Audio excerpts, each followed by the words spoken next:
Munro TV. My name is Lark-Hee and I'm joined today by my colleague Dean to teach you more of the basics on contingencies. In our last video on contingencies, which I hope you've watched, we discussed or explained the basics of contingencies and what considerations need to be given when determining contingencies to be applied.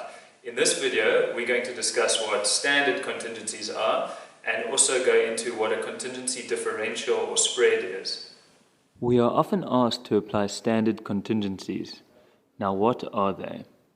For loss of income, on the uninjured income side, we apply a past contingency of 5% and a future contingency of 15%. Alternatively, one can apply 0.5% per year of working. On the injured income side, in the past we don't apply any contingency because we already know what's happened, and on the future we apply a 25% contingency if they're employable. For loss of support, for the spouse of the deceased, we apply a past contingency of 5% and a future contingency of 15%.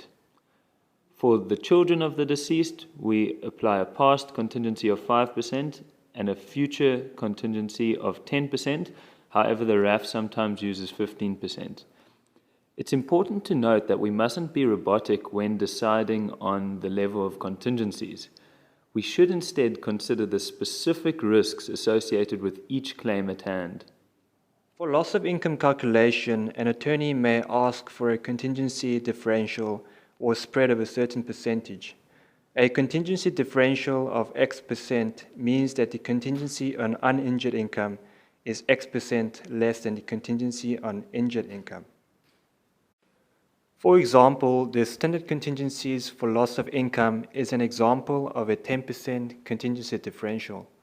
This is because the 15% contingency on uninjured income is 10% less than the 25% contingency on injured income.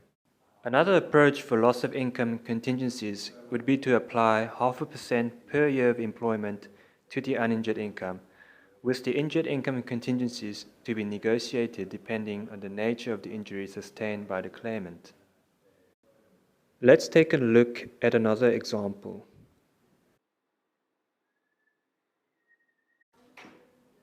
Here we have Superman in his prime, who has 20 years left until retirement. For every year of employment, you would apply 0.5%, thus resulting in a 10% contingency on the uninjured income. The injured income contingency, if applicable, will most likely be higher than the uninjured income contingency. Well, I hope that was a spectacle for you guys and you now have a better understanding of contingencies. Thanks for watching our video, and please feel free to look at our other videos or explanations on the site, and all our details are in the description box below. And always remember, talk is cheap until you hire a lawyer.